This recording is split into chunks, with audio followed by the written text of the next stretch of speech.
ధర్మం గతి తప్పి అధర్మం విజృంభించిన ప్రతిసారి సాక్షాత్తు ఆ శ్రీ మహావిష్ణువే ఒక కొత్త అవతారంలో జన్మిస్తాడని, అలా ఇప్పటికే 9 అవతారాలు పూర్తయ్యాయి అని మనకు తెలిసిందే కదా. అయితే విష్ణు దశావతారాల్లో కల్లా మొట్టమొదటిది, అతి ముఖ్యమైనది మత్స్యావతారం.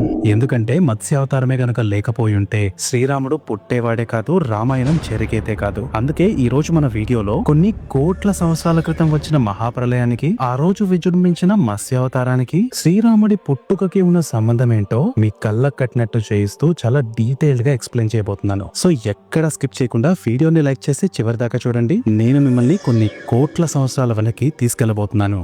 So this is Durga Prasad, welcome to a touch of mystery Telugu.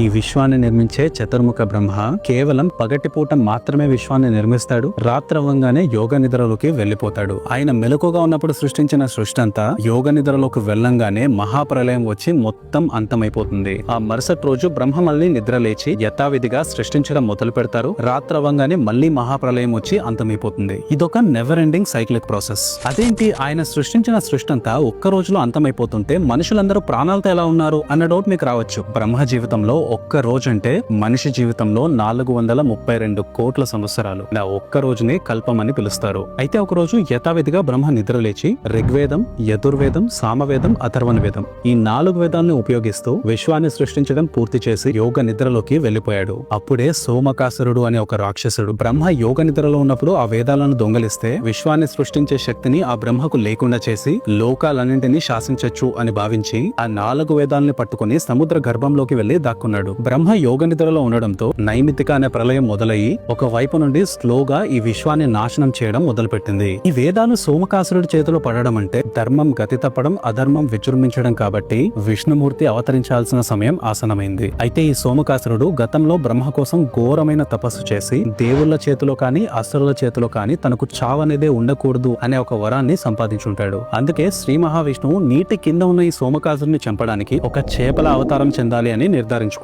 ఆ మరుసటి రోజు ద్రవిడ రాజ్యానికి రాజు, అపారమైన విష్ణు భక్తుడైన సత్యవ్రతుడు నదిలో తర్పణం చేస్తున్నప్పుడు తన చేతిలోని నీటిలో ఒక చిన్న చేప కనిపించింది. ఆ చేపను అలానే చూస్తూ దాన్ని నీటిలో వదిలేయబోతాడు. అప్పుడు ఆ చేప, ఓ రాజా, నన్ను ఈ నదిలో వదిలేయకండి. నేను చిన్న చేపను అవ్వడం వల్ల పెద్ద చేపలు నన్ను తినేసే అవకాశం ఉంది. దయచేసి నన్ను మీతో తీసుకెళ్ళండి అని అడిగింది. చేప మనిషిలా మాట్లాడడం చూసిన సత్యవ్రతుడు ఒకవైపు ఆశ్చర్యపోతూనే ఇంకొక వైపు జాలిపడి ఆ చేపను తనతో పాటు తన కమండలంలో పెట్టి కోటకు తీసుకెళ్లాడు. అయితే కోటకు వెళ్లిన కొద్ది గంటల్లోనే ఆ చేప ఆకారం పెరిగిపోయి ఆ కమండలంలోని ప్లేస్ చాలకుండా అయిపోతుంది. అది గమనించిన సత్యవ్రతుడు ఆశ్చర్యంగా చూస్తూ ఆ చేపను తీసి పక్కనే ఉన్న పెద్ద కుండలో నీటిని నింపి అందులో ఆ చేపను ప్రవేశపెట్టాడు. అలా చేసిన గంటలోనే ఆ చేప ఆకారం కుండను మించిపోయింది. అనుమానంగా, ఆశ్చర్యంగా సత్యవ్రతుడు చేపను తీసి ఒక చిన్న సరస్సులో పెట్టాడు. మళ్ళీ కొద్దిసేపటికే చేప పెరిగిపోయింది. సరస్సులో కూడా స్పేస్ సరిపోవట్లేదు. ఇక అక్కడి నుండి చెరువుకి, చెరువు నుండి నదికి మార్చినా ఉపయోగం లేకపోవడంతో ఆ చేపను సముద్రంలో వదిలేస్తాడు. అప్పుడు సత్యవ్రతుడు ఒక చిన్న నవ్వు నవ్వి,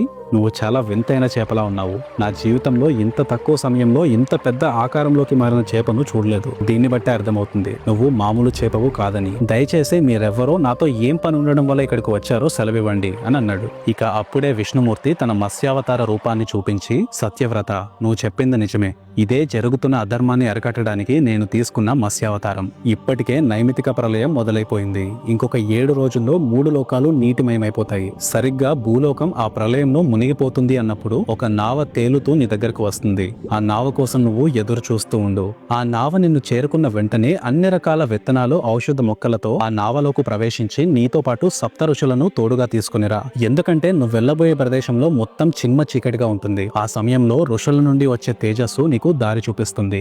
ఒక్క విషయంలో మాత్రం నువ్వు జాగ్రత్తగా ఉండాలి సత్యవర్త. నీ ప్రయాణ మార్గంలో సముద్రంలోని అలలు ఆవేశంగా పొంగుతాయి. కానీ భయపడకు, నేను అక్కడే నీటిలో నీ కోసం ఎదురు చూస్తూ ఉంటా. నన్ను చూసిన మరుక్షణమే వాసుకి అనే సర్పాన్ని తాడుగా చేసి నా కొమ్ముకు కట్టి బ్రహ్మ జీవితంలోని ఈ ఒక్క రాత్రి గడిచే వరకు నేను చూయించిన మార్గాన్నే అనుసరించండి అని చెప్పి ఆ చేప మాయమైపోయింది. విషయం అర్థం చేసుకున్న సత్యవ్రతుడు ఆ రోజు నుండి 6 రోజుల పాటు విష్ణు ధ్యానాన్ని చేసుకుంటూ ఆ 7వ రోజు కోసం ఎదురు చూస్తూ ఉన్నాడు. ఇక రావాల్సిన రోజు రానే వచ్చింది. నల్లటి దట్టమైన మేఘాలు ఆకాశాన్ని కమ్మేసి కుంభవృష్టిగా వర్షం కురుస్తుంది. సత్యవ్రతుడి కళ్ళ ముందు జరుగుతున్న ఆ కని విని ఎరగని బీభత్సం చూసి ప్రళయకాలం అంటే ఇలా ఉంటుందా అని ఆశ్చర్యపోతూ కళ్ళు తిప్పకుండా చూస్తున్నాడు. ఇంతలో శ్రీ మహావిష్ణువు చెప్పిన ఆ పెద్ద నావ సత్యవ్రతుడి దగ్గరకు వచ్చింది. ఆయన ఆదేశించినట్టుగానే ఆ నావలోకి విత్తనాలతో ఔషధ మొక్కలతో సప్త ఋషులతో అడుగు పెట్టాడు. ఇక శ్రీ మహావిష్ణువు మీదే భారం వేసి విష్ణు నామస్మరణ చేస్తూ వాళ్ళ ప్రయాణాన్ని మొదలు పెట్టారు. ఇంతలో బంగారపు రంగులో తల మీద కొమ్ముతో అతి పెద్ద ఆకారంలో ఉన్న ఒక చేప వాళ్ళకు కనిపించింది. ముందుగా చెప్పినట్టే సత్యవ్రతుడు వాసుకి అనే సర్పం ద్వారా